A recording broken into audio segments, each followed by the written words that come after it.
How do you engage with Africa? We surveyed 160 students and learned that while interest is very high, less than 30% of students who were interested engaged with the continent at Princeton. The biggest reason? Awareness. Over 60% did not know what opportunities exist. So we made this video to illustrate some of the remarkable ways Princetonians have engaged with Africa. And what better way to show you than at this auspicious event? Hi, I'm Fisayo Dana. I'm Grace Collins. It's Chisum Chigazenwosu. Professor Wendy Laura Belcher. Fularno Kulaja. Chigazen Gabri. Mumbua Kyoko. Ninote Luku. Richmond Ariguzo. Todd Baldwin, and I'm also co-founder of Well Power with Todd. Princeton today, it feels different. First of all, the numbers. I mean, there are definitely more students, both from Africa or whose parents were from Africa, or even, of African descent. There's a lot more of them at Princeton, and I think it changes the temperature of things. Here are some of our undergraduates who spent time in Africa this past summer. I'm a junior studying politics. I'm originally from Camden, Wyoming, Delaware, but this summer I was in eastern Uganda in a village called Biyobo. So I was working in IIP. I was at an organization called Women's Microfinance Initiative. It's a micro-lending program, so it gives pretty small loans to women in the area who are looking to start their own businesses. It's pretty important because there's a lot of financial barriers for women in Uganda in particular. For example, loan rates are really predatory on the interest. You kind of have to have collateral to get a loan, but most women have property only in their husband's name, and so on. So they kind of fill that niche in the market, which is pretty cool. And they serve 16,000 women across East Africa. So this summer I was in Kampala, Uganda, and I was there on an IIP, a public health internship. I was shadowing doctors, but then I also got in contact with this really cool women's organization called Garden of Prosperity, and I got to interview a lot of the women there, and that was the most meaningful part of my internship, even though I wasn't part of it, and it really gave me a new direction for what I want to do this year. My advisor has a lot of connections in Nairobi. He actually founded the Busara Research Center in Nairobi, and so he was able to help me connect with other local supervisors on the ground who aided in suggesting different places I could reach out to. This summer I was in Laikipia County, Kenya, teaching in primary schools and secondary schools. I was born in Nigeria, but then it was nice for me to go to a whole different part of the continent and see how different the culture is and the life is there. For me, that was the biggest eye-opener. I was interning at Twende Carpooling. Twende is a ride-sharing startup that focuses on solving the mobility issue in Kenya. I spent 6 weeks in Madagascar doing thesis research on lemurs, specifically the cockerel sifaka.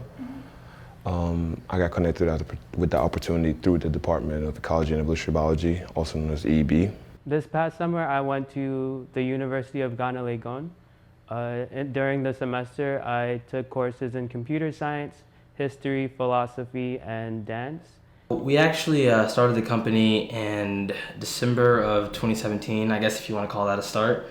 Brainstormed again about particular ways that we could use solar energy to provide solutions to countries that are underserved. We installed a solar-powered water filtration system in Emmening, Kenya. After we deployed our system in Emmening, which is where our co-founder Bethwell Kiplimo is from, we came back to Princeton and we did some learning. We realized that 90% of the costs around water was not in the production, but in the distribution. So we decided to focus on solving the bigger issue, which isn't supply, but it's distribution. So we created a smartphone app that's kind of think Uber for clean water. You have a smartphone app, you push a button, and we have motorcycle drivers that take the water from our production facility and deliver it right to your doorstep in 30 minutes or less.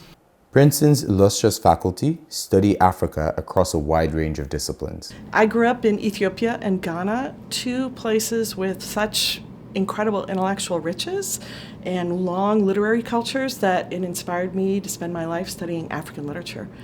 I have two focuses. One is on African thought and how African thought has shaped the world we live in, People tend to think of it as very local, but it's not. It's traveled widely.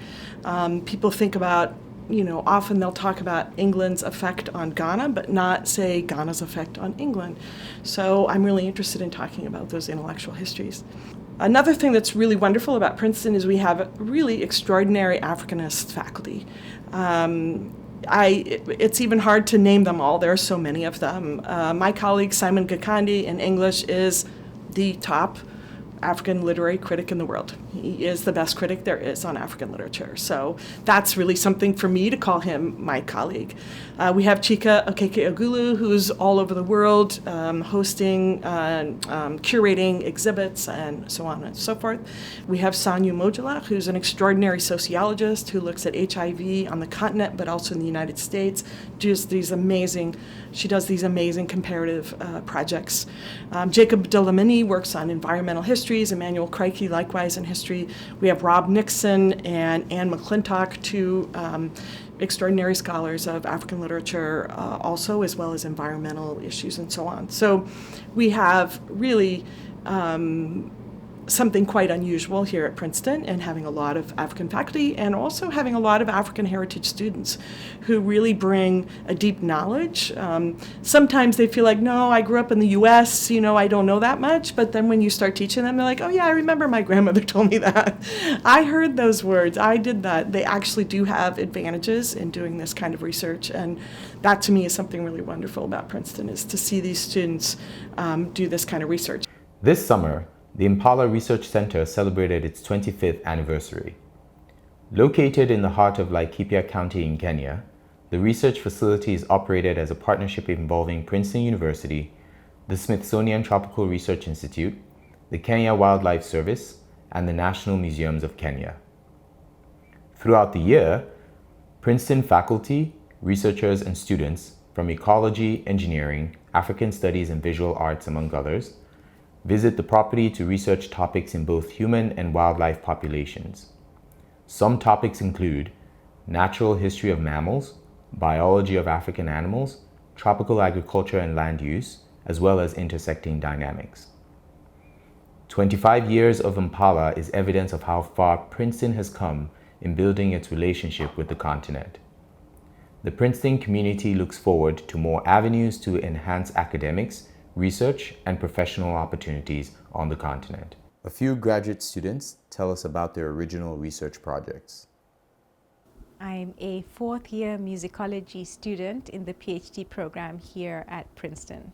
My research is important because it shows the diversity of rhythm in African music, because most of what we know about African rhythm so far has been the music of West Africa. African rhythm is not only fun, it's exciting, and my goal is to share the traditional music of Kenya, not only in academic spaces, but also to audiences worldwide.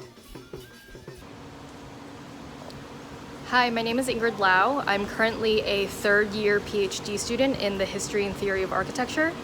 I'm currently studying post-independence Ghanaian architecture from the late 50s to 60s, and what initially drew me here was a number of American architects, including Max Bond, who came here in the 60s, but I'm currently also interested in looking at UK and US trained local Ghanaian architects like John Owusu-Addo, who was involved in building a number of the buildings on this campus, and at one point was the director of the Campus Works office. So I am currently on the KNUST campus, the Kwame Nkrumah University of Science and Technology, and I am at the development office hoping to look at some drawings. And without the funding from Princeton, I would not have been able to travel here, and this is my first time to Ghana and also my first time to Africa. There are a few courses that may not be cross-listed with African studies, but contain substantial study of the region. Few interesting courses: Intermediate Wolof, African Politics, Brazil-Africa Critical Perspectives on South-South Networks, Ecology and Conservation of African Landscapes, Biology of African Animals and Ecosystems, Projects in West African Mande Drumming, Modern African History, Events on campus provide a direct opportunity to engage with the continent. The Africa Summit at Princeton is a student-organized annual conference. Created on the belief that Africa offers important academic and professional opportunities, the summit highlights scholarship and leadership development opportunities at Princeton. The 2019 summit, held in April, drew about 200 attendees.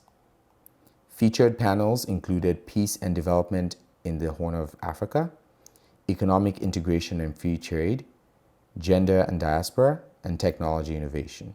Sankofa is a culture show that includes fashion and music, one of the most widely attended events on campus. Durubuchi, an African dance group, routinely has sold-out shows on campus. Student organizations PASA, PSYCH, PAGSA, and PISA hold regular events monthly. These are some of the ways the Princeton community continues to engage with Africa.